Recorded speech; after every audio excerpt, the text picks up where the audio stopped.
Olá amigos do Visão Espírita. Hoje estou aqui para fazer um pequeno relato sobre uma viagem que eu fiz recentemente, em março de 2012, à cidade de Cambé, no Paraná. Em dezembro de 2011, o médium Rogério Henrique Leite, daqui de Lorena, sabendo que eu estava organizando alguns arquivos sobre a vida do Jerônimo Mendonça, ele me convidou para ir até a cidade de Cambé, no Paraná, onde ele estaria neste mês de março. Aceitei muito feliz o convite, pois alguns meses antes, em outubro, setembro de 2011, eu já estava mantendo contato com a escritora Jane Martins Vilela, que escreveu o livro O Gigante Deitado sobre o Jerônimo e que também reside na cidade de Cambé. E alguns meses antes, ela também me enviou de presente um livro chamado Abnegado Servidor, que conta a história do quase centenário Hugo Gonçalves, conhecido como o Paizinho de Cambé. Ele que já está com 98 anos e reside nessa cidade, onde o Rogério Leite iria se hospedar em sua casa.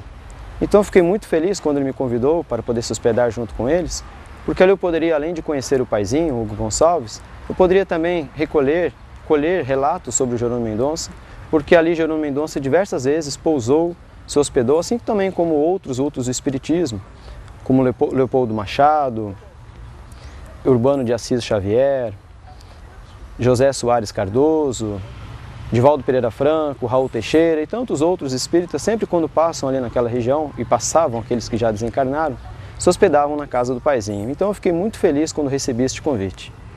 E lá fomos. E chegando naquele local, eu tive uma experiência que foi uma das maiores da minha vida. Sem querer desmerecer o espiritismo da nossa região ou das outras regiões por onde eu já passei, lá é uma cidade que respira espiritismo. Pudemos ver através das casas que nós fomos visitar, através dos locais em que nós passamos, que o povo de lá tem um respeito muito grande pela doutrina espírita e também pelo seu conteúdo doutrinário. Vimos isso já logo no início, quando chegamos na casa do seu Hugo. Haviam quadros pela casa toda de vários vultos do espiritismo, sobre fatos do espiritismo, fotos de Caiba Chuto, porque para quem não sabe, o Hugo Gonçalves, o Paizinho de Cambé, o parto dele foi feito pelo próprio Caiba Chuto, o bandeirante do espiritismo, pois ele nasceu lá em Matão. Ele foi evangelizado, ele fazia evangelização infantil com o Caiba Chuto. O Caiba Chuto, quando desencarnou, a sua famosa desencarnação, o Gonçalves, o Paizinho, estava lá no dia, estava presente. Então o Gonçalves presenciou, ele tem 98 anos de espiritismo, porque ele já nasceu em berço espírita. Então pudemos aprender muito com seus relatos, com seus causos, que ele gosta muito de contar. Então cada momento ao seu lado foi muito enriquecedor para nós, pois pudemos, além de aprender muito sobre o espiritismo, aprender um pouco sobre a sua vida, que até eu recomendo, se alguém quiser saber um pouquinho mais da história do seu Hugo, há 2 livros publicados, um pelo Dr. Geraldo, lá de Londrina, e outro pela doutora Jane Martins Vilela, de Cambé, que contam a história do Hugo Gonçalves. E por que ele é conhecido como Paizinho? Em março de 1953, Luiz Piscinin, um outro espírita lá do Paraná, que também é muito conhecido, ele fundou um lar infantil chamado Marília Barbosa. Marília Barbosa foi a esposa de Leopoldo Machado. Em homenagem a ela, fundaram este lar para crianças, que até hoje já cuidou de mais 800 crianças. Hugo Gonçalves chegou 6 meses depois da sua fundação e se tornou seu diretor. E hoje, ele é chamado de Paizinho por todos porque suas filhas estão espalhadas pelo Brasil todo. Ele acolhia e recolhia as crianças da rua, que não tinham onde morar, no seu lar, dando-lhes educação, dando-lhes escola e educando elas até elas crescerem. E muitas delas hoje estão espalhadas pelo Brasil e sempre ligam para ele. Inclusive, nos dias em que estivemos lá hospedados, eram telefonemas de vários lugares do Brasil, dessas filhas dele ligando para ele, querendo saber como ele estava. E ele sempre brinca conosco, dizendo assim: no meu 100º aniversário quero vocês todos aqui novamente. Então lá tivemos grandes experiências, que uma delas foi as cartas consoladoras que o Rogério Leite foi realizar no domingo, onde, sem querer também desmerecer os locais em que ele já passou, mas nós sabemos que quando eles vão realizar esse trabalho da psicografia, eles colocam uma música, devido ao que as pessoas às vezes ficam conversando em volta, as pessoas são curiosas, muitas pessoas que estão ali também não são espíritas, estão ali querendo ver o trabalho do Rogério e acabam conversando e acabam atrapalhando um pouquinho o trabalho do Rogério e da Marli, a sua esposa. Então ali nós percebemos que o povo, eu brinquei ainda que nem precisava de música, porque o pessoal era tudo eles respeitavam o trabalho do Rogério, eles ficavam quietinhos, eles não falavam, falavam em tom baixo quando queriam conversar. E lá também eu percebi uma coisa sobre o horário. Quando o Rogério foi realizar a sua palestra, o Hugo brincou com ele e disse, é 8h30 mesmo, né? Então eles têm esse respeito pela doutrina, pelo horário, com a espiritualidade. E quando nós entramos na casa do Hugo Gonçalves, uma coisa que chamou muito a atenção é o seu lindo jardim, que se chama Recanto da Saudade, Dulce Gonçalves. Ele fez esse jardim especialmente em homenagem à sua esposa, Dulce Gonçalves, que também era conhecida como a mãezinha de Cambé, porque ela também ajudava o paizinho a cuidar das crianças. E este jardim, até hoje, mesmo com a sua esposa desencarnada, Hugo Gonçalves cuida dele diariamente, ele quer ver se as flores estão ali, qual que está desabrochando, e ele contou para nós que quando a sua esposa estava encarnada, todos os dias ele recolhia uma rosa e levava até ela, mostrando todo o seu romantismo. E até hoje, mesmo ela desencarnada, ele brincou conosco dizendo que durante a noite, quando está tudo quietinho, ele sai da sua casa, que é logo ao lado do jardim, ele vai até lá no banco e fica namorando com ela até hoje. Então foram muitos causos que nós ouvimos, muitas histórias, e também histórias que nós vivenciamos. Uma delas foi da apresentadora que se chama Cloara. Ela é apresentadora do SBT há 15 anos, o SBT lá do Paraná. E nós, eu, o Rogério e a Marli, nós não conhecíamos ela por não sermos da região. E de repente ela apareceu lá na casa do seu Hugo. Então nós descobrimos que o programa dela é como se fosse um programa assim, tem culinária, cantores famosos, o programa dela é bem conhecido. E o pessoal lá ficou todo feliz quando viu ela, foram abraçar ela, tirar foto. E ela, com toda a sua humildade, chegou lá para conversar com o paizinho, entrevistar o paizinho, também aproveitou e entrevistou o Rogério. Então nós vimos que o Hugo Gonçalves ele conquista todas as pessoas da região, da sua cidade, do estado do Paraná, que inclusive até ele recebeu um dos maiores prêmios que o governo do Paraná pode ceder a alguém. E quem entregou em suas mãos foi o próprio governador do Paraná. E o Hugo Gonçalves, com tudo isso, com todos os seus prêmios, ele continua naquela sua humildade. E há outras histórias também que nós ouvimos lá, que gostamos muito de saber, que enriquece muito a doutrina espírita. É a história de um padre que lá da região, que ele faz as suas doações ao Lar Infantil Marília Barbosa. Um padre católico, apostólico romano faz isso. E o Hugo Gonçalves estava contando para nós também que ele passa na loja de um pastor da igreja presbiteriana independente e ele passa lá para tomar um café.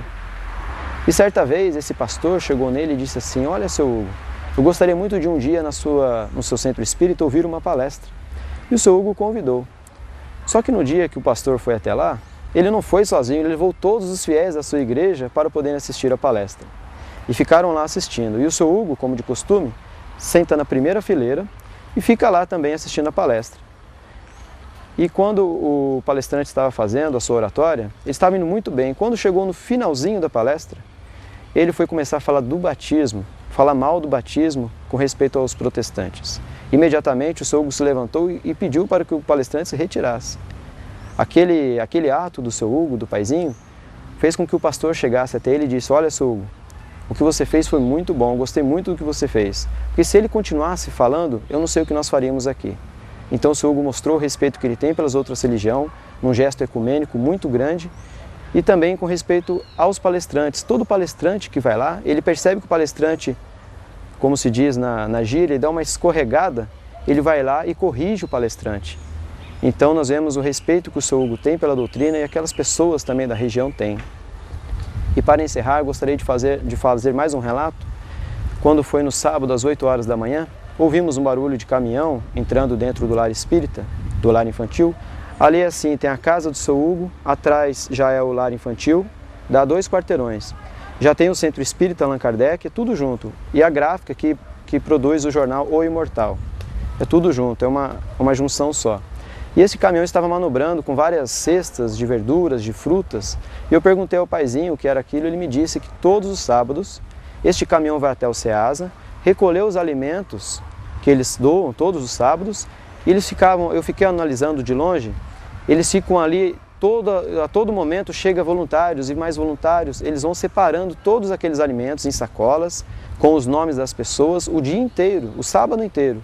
Quando chega às 17 horas, eles vão entregar para aquelas famílias, que formavam uma grande fila. E olhando tudo aquilo, eu pensei, agora eles vão receber a sacola e vão embora.